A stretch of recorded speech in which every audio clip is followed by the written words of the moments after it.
what it'll also quite nicely do is give you a heads up before you go into the cockpit, so you can kind of talk about the cockpit now, out of the rain, and then see the cockpit in a bit and be like, oh, okay, that kind of makes a bit more sense.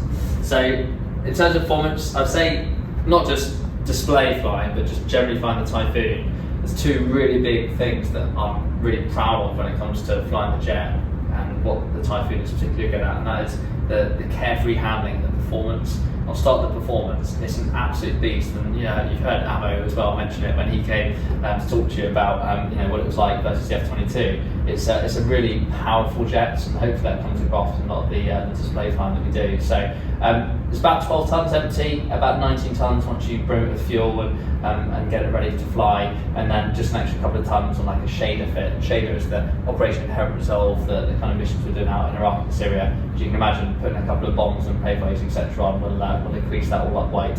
About 6.5 tons worth of fuel with 2 drop tanks. You can jettison those at any point. And then we've got 2 great Hoofin EJ200 engines, which produce about 40,000 pounds of thrust. That in itself isn't particularly impressive, the 40,000 pounds, but what is impressive is that huge thrust to weight ratio we've got, which means that you can do those performance departures. And you've probably seen it, a lot of jets, a performance departure is very cool to kind of get airborne and stay low for a long time, build your energy, and then go up. I should probably use my little bat, got one here, there we go.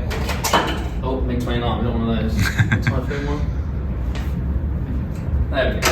A lot of the time it's a case of, a lot of other jets, they'll stay low down the runway, get the energy up. You'll see it at the F-15s, a lot of lately, and then at the end of the runway they'll backstick it to go up because they've built 150 knots or so staying low.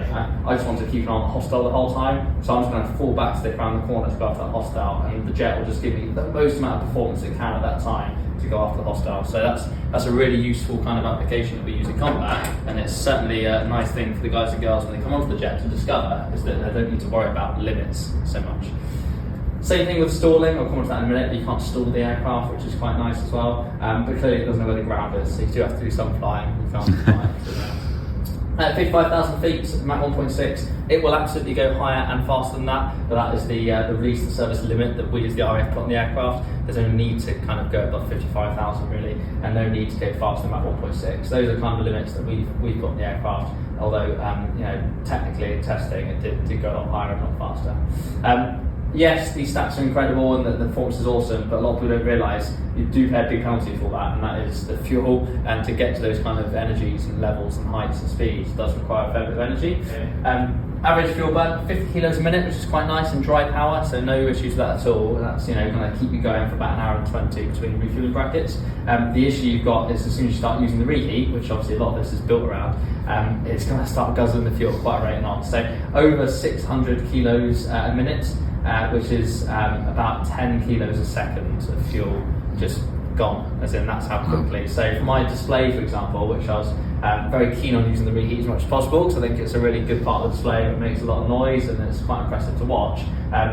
My display was about 8.5-9 minutes long, and I burnt about just over 3.5 tons of fuel in that time, which is pretty much me out of gas. So I'm landing almost on fumes after about 9 minutes of flying because of the amount of reheat I was using. So and that's the same in any jet, in any combat situation. If you're using the reheat for a sustained period of time, you're going to go through the fuel very quickly, and that's why the reheat use really for normal flying is quite limited. So performance departures, you'll need it.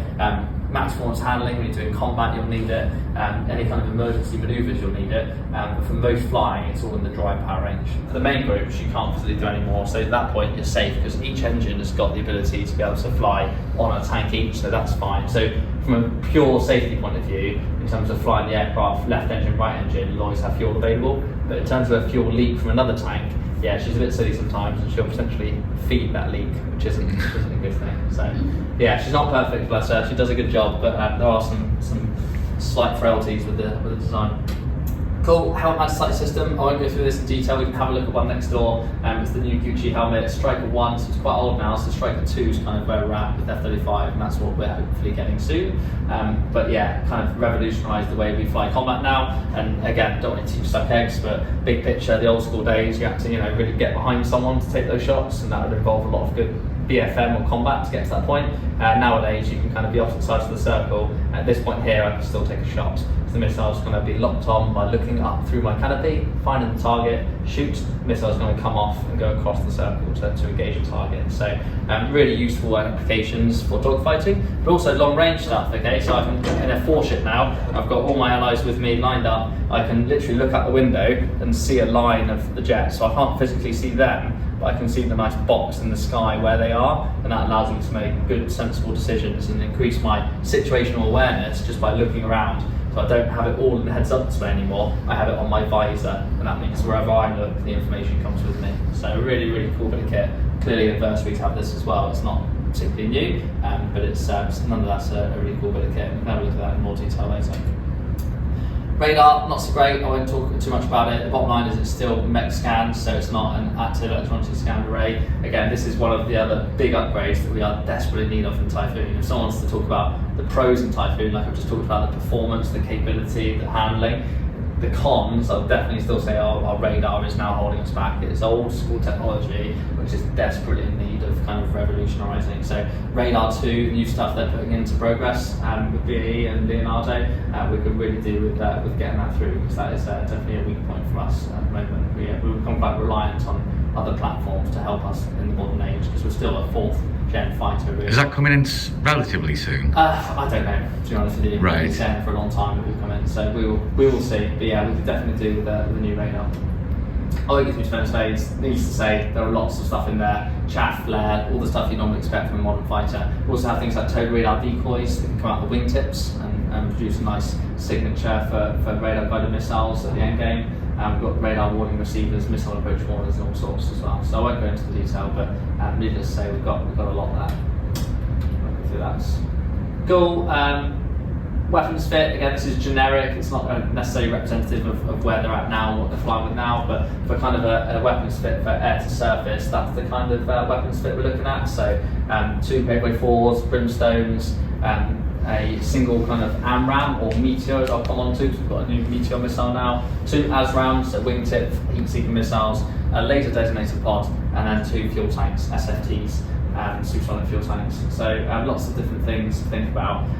Bottom line is, once you start loading the jet up to that extent, clearly those speed and height considerations that I talked about in the first slide being incredible, not quite going to be the same. The jet will absolutely still go, supersonic, rip the wings off and have a great time, but these poor weapons that are bolted onto the jet are not stressed to go to those kind of speeds and heights. So your Payload 4, for example, is not designed to be carried supersonically. So straight away you can't be a supersonic Payload 4's on. So there are issues with carrying lots of air-to-ground weapons. So what you're going to do depends on the mission that you're going to do has a lot to do with your weapons fit and what you're kind of going to. So a QRA interception fit is going to be very different from an op shader fit, for example. Exactly what you're going to go do.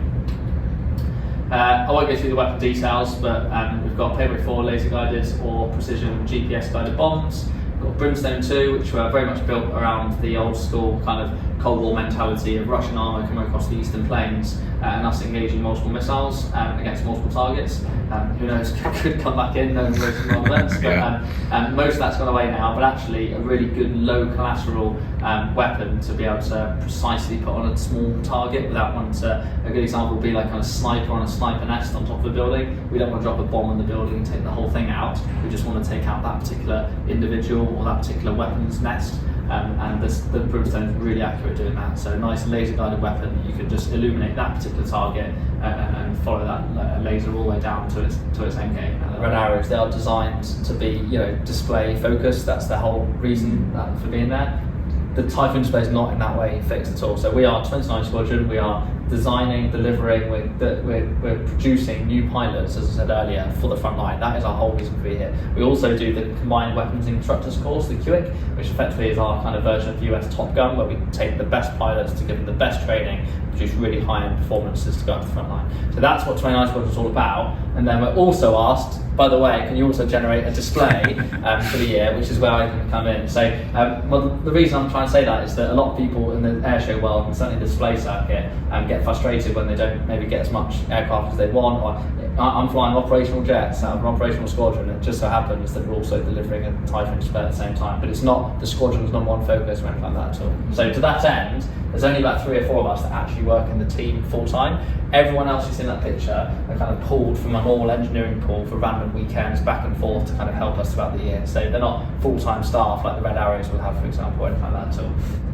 The rest of it's all kind of a mix of previous manoeuvres that we've kind of done or haven't done before. And again, we'll talk about it as part of the interview, but the idea is that you do get a completely clean slate as a Typhoon display pilot to design your own sequence and do what you wish, which is really cool. So that said, there are certain manoeuvres you'd kind of be a fool not to include because they're so good, and we know the crowd love them. You know, low fast pass on the crowd line is always great. That high alpha pass as we come towards the crowd is always great. So there's certain manoeuvres that, again, next year's pilot will definitely put in there. But how you sequence them together and what you want to show off of the aircraft, so for me it was all about showing off the reheat use and the aggression and flying down the crowd line with the reheat in as much as I could. That's very individual, and some pilots will have different ideas about what they want to bring to the party, and that's entirely up to them. One of the things I did bring new to this year, which again won't happen next year, is the 5 aileron rolls. So that was quite a unique one where I was having to really bring the nose up considerably because the nose drops during the rolls. So if you don't pull the nose up enough, you're going to end up in a really bad place at the end.